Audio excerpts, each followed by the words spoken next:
कहानी की शुरुआत होती है केरल के तिरुवनंतपुरम, जहां से NITC इंस्टीट्यूट में 2012 में 25 साल की एक लड़की रिसर्च स्कॉलर पढ़ने के लिए आती है, जिसका नाम था कुंवारी इंदु, जो दिखने में बहुत ही खूबसूरत होने के साथ साथ पढ़ाई में भी बेहद होशियार लड़की थी। अब इंदु इस कॉलेज में पढ़ने के लिए जाती है, लेकिन वो इस कॉलेज की नई स्टूडेंट थी, तो कॉलेज में उसके ज़्यादा दोस्त नहीं थे। वह इसी इंस्टीट्यूट में अपनी क्लास लगाती और बस अपनी पढ़ाई में मसरूफ थी। अब इसी दौरान कुमारी इंदु की मुलाकात होती है इसी इंस्टीट्यूट में पद पर जॉब कर रहे एक ऐसे लड़के से जिसका नाम था सुभाष, जो उम्र में इंदु से थोड़ा बड़ा था। अब दोनों की मुलाकात होती है तो सुभाष इंदु को जानने लगा था और इंदु भी अब किसी प्रोजेक्ट या पढ़ाई के सिलसिले में सुभाष से अक्सर मिलने लगी थी और सुभाष भी इंदु की खूब मदद किया करता था। धीरे धीरे दोनों की मुलाकातें बढ़ गई और अब दोनों दोस्त बन जाते हैं और धीरे धीरे दोनों की दोस्ती भी बढ़ने लगती है। अब इंदु और सुभाष अक्सर इस कॉलेज में साथ रहा करते थे, खूब बातें किया करते थे।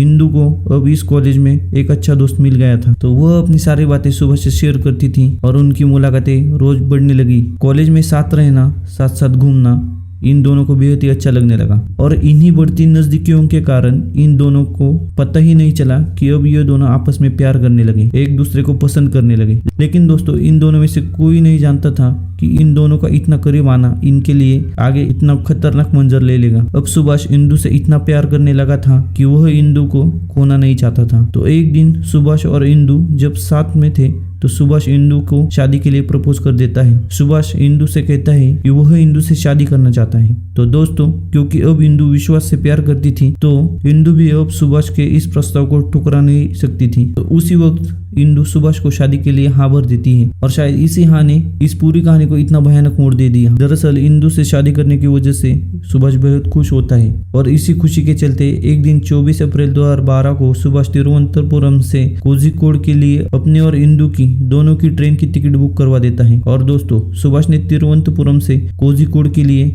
इसलिए टिकट बुक करवाई थी क्योंकि वह कोझिकोड पहुंचकर इंदु के साथ शादी करना चाहता था और इसके लिए सुभाष ने पूरी तैयारी कर रखी थी और शादी के लिए बुकिंग भी करवा रखी थी। लेकिन दोस्तों, इंदु को इस बात की भनक तक नहीं थी कि सुभाष ने इतना कुछ सोच रखा है, क्योंकि सुभाष ने यह बात इंदु से सीक्रेट रखी थी। वो इंदु की शादी का सरप्राइज देना चाहता था। और दोस्तों, इसके अलावा सुभाष ने कोझिकोड से सिक्किम की भी टिकट बुक करवा रखी थी ताकि वह दोनों कोझिकोड शादी करके सिक्किम अपने हनीमून के लिए निकल जाए। लेकिन उसने यह बात इंदु से छिपा रखी थी और वह इंदु से इतना कहता है कि तुम और मैं घूमने के लिए कोझिकोड जा रहे हैं। और इंदु विश्वास के साथ सफर करने पहले भी बहुत बार जा चुकी थी, तो इंदु इस जर्नी के लिए तैयार हो जाती है। लेकिन दोस्तों, तभी कुछ ऐसा होता है जिसकी सुभाष ने कभी कल्पना भी नहीं की होगी। दरअसल 24 अप्रैल 2012 को, उसी दिन जिस दिन सुभाष ने टिकट बुक करवाई थी, उसी दिन शाम को सुभाष के घर इंदु के मम्मी पापा सुभाष के घर पहुंच जाते हैं। इंदु के मम्मी पापा, जो सुभाष को अच्छे से जानते थे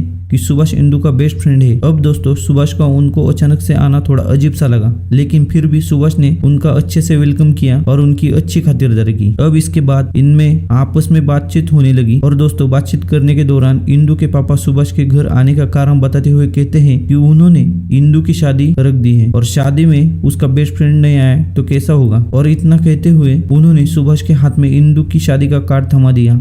और दोस्तों, ये कार्ड देखते ही सुभाष के पैरों के नीचे से जमीन खिसक जाती है। वह सहम जाता है कि आखिर ऐसा कैसे हो सकता है। तब आगे इंदु के पिता जो बात कहते हैं वो सुभाष के लिए और भी चौंका देने वाली थी। इंदु के पिता आगे कहते हैं कि ये शादी इंदु की मर्जी से ही की गई है। उन्होंने इंदु से इसके बारे में बात भी की थी, तो उसने शादी के लिए हाँ कर दी। अब इतना कहकर इंदु के मम्मी पापा वहाँ से चले जाते हैं। और दोस्तों, इस बात की खबर इंदु को नहीं थी कि उसके मम्मी पापा सुभाष को उसकी शादी का कार्ड देने उसके घर गए हैं। शायद अगर इंदु को यह बात पता होती तो वो उन्हें वहां जाने से रोक लेती और ट्रेन में इतना भयानक कांड ना हो पाता। अब दोस्तों, इधर सुभाष के मन में एक ही बात चल रही थी कि आखिर क्यों इंदु ने उसे अपने रिश्ते, अपनी शादी के बारे में नहीं बताया। सुभाष ने इंदु के साथ अपनी शादी का रजिस्ट्रेशन करवा रखा था, यहाँ तक हनीमून की टिकट भी बुक करवा रखी थी और कहा वह इंदु की शादी का कार्ड हाथ में पकड़े खड़ा था। यह बात सुभाष को अंदर ही अंदर खाई जा रही थी। उसके मन में इंदु के प्रति गुस्सा भी था कि बात इतनी आगे बढ़ गई, लेकिन इंदु ने कभी जिक्र तक नहीं किया। लेकिन अब भी सुभाष सोचता है इंदु के घर वाले कास्ट में ज्यादा विश्वास रखते हैं, तो शायद इंदु ने घर वालों के दबाव में आकर इस शादी के लिए हाँ किया होगा। उसके मन में अब भी यह था कि उसे एक बार फिर से इंदु से इस बारे में बात करनी चाहिए। तो सुभाष ट्रिप को कैंसिल नहीं करता है और अगले ही दिन यानी कि 25 अप्रैल 2012 को इंदु और सुभाष प्लान के मुताबिक दोनों तिरुवनंतपुरम रेलवे स्टेशन पर मिलते हैं और वहां से कोझिकोड के लिए ट्रेन पकड़ते हैं। अब दोनों ट्रेन में बैठ जाते हैं और ट्रेन तिरुवनंतपुरम से रवाना हो जाती है और ट्रेन के चलते ही दोनों आपस में बात शुरू करते हैं। सुभाष अब अपने सामने की सीट पर बैठी इंदु की 24 अप्रैल की शाम की घटना के बारे में बताता है कि शाम को तुम्हारे मम्मी पापा तुम्हारी शादी का कार्ड लेकर मेरे घर आए थे। और दोस्तों सुभाष के मुंह से ये बात सुनते ही इंदु के चेहरे की चमक उड़ जाती है कि आखिर यह क्या हो गया। तो अब सामने सीट पर बैठा हुआ सुभाष इंदु को अपने प्लान के बारे में बताता है कि उसने सिर्फ तुमसे शादी करने के लिए तिरुवनंतपुरम से कोझिकोड की टिकट बुक करवाई है और इस शादी के लिए उसने रजिस्ट्रेशन भी करवा रखा है। और वो आगे कहता है कि मैं तुमसे बेहद प्यार करता हूँ और मैंने कोर्ट मैरिज के लिए भी रजिस्ट्रेशन करवा रखा है। लेकिन दोस्तों यह बात सुनते ही इंदु कहती है कि ऐसा नहीं हो सकता। उसके घर वाले कभी भी इस बात के लिए राजी नहीं होंगे कि उनकी बेटी की शादी किसी दूसरी कास्ट के लड़के से हो। और इंदु आगे कहती है कि मैं तुमसे शादी किसी भी हालत में नहीं कर सकती, हमारा सफर सिर्फ दोस्ती और प्यार तक ही था।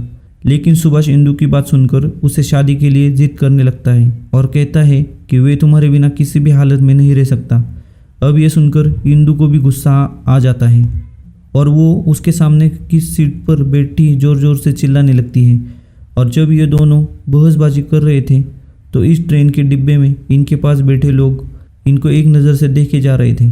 लेकिन दोनों की बहस बढ़ती गई तो सुभाष इंदु को टोकते हुए कहता है कि सभी लोग उनकी बातें सुन रहे हैं तो उन्हें साइड में जाकर आराम से बात करनी चाहिए। तो अब इंदु और सुभाष अपनी सीट से खड़े होकर गैलरी से होते हुए उस डिब्बे के गेट के पास आ जाते हैं।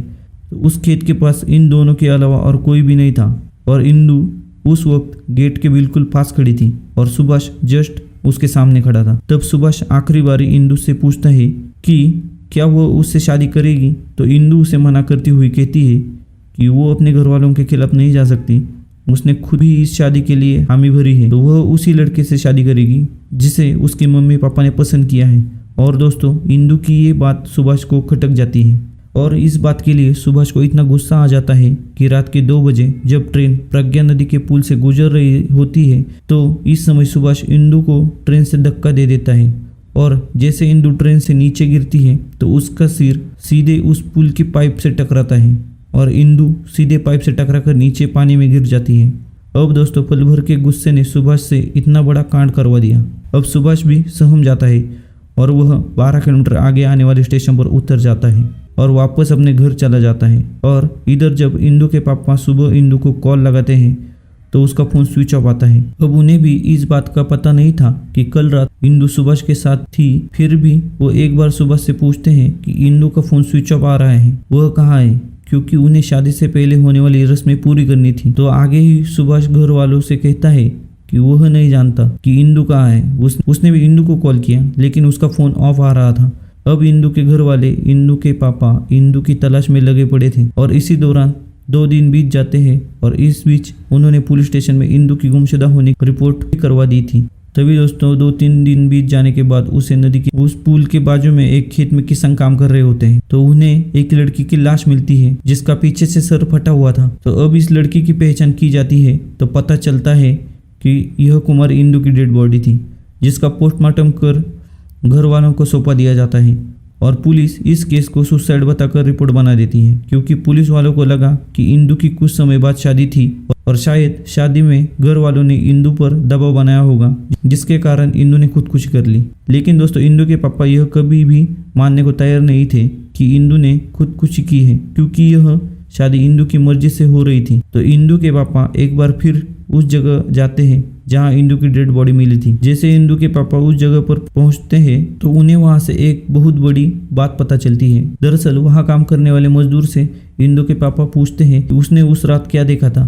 तो वो मजदूर बताता है कि वो उस रात यहीं पर सो रहा था लेकिन जैसे ही ट्रेन आई तो उसकी नींद खुल जाती है और वो सामने देखता है कि ट्रेन से कोई चीज गिर रही है जो सीधे पुल से टकराई है और नदी में आकर गिरी है और उसी चीज के पीछे ट्रेन के गेट के पास एक व्यक्ति खड़ा हुआ दिखाई दिया।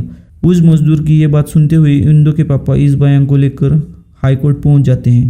तो उन्होंने इस केस को क्राइम ब्रांच को सौंप दिया और क्राइम ब्रांच की टीम एक बार फिर से इस केस की तफ्तीश में लग जाती हैं। जब उन्होंने पोस्टमार्टम की रिपोर्ट की बारीकी से जांच की तो पता चला कि इंदु के सर के पीछे चोट लगी थी। तो क्राइम ब्रांच को शक हुआ कि अगर कोई ट्रेन से कूदता है तो उसे पीछे से चोट कभी नहीं लग सकती, यानी कि हो सकता है इंदु को ट्रेन से धक्का दिया गया हो। अब क्राइम ब्रांच इसी संशय के साथ इस केस की जांच शुरू करती है और ट्रैवल एजेंट तक पहुंच जाती है। और बस यही से उन्हें पता चला कि इंदु के साथ सुभाष नाम का एक लड़के की भी ट्रेन की टिकट बुक करवाई गई थी। तो तब तुरंत ही क्राइम ब्रांच की टीम सुभाष के घर पहुंचती है, उससे पूछताछ करती है। सुभाष बस इतना कहता है कि वो इंदु के बारे में कुछ नहीं जानता, इंदु बस उसकी एक अच्छी दोस्त थी।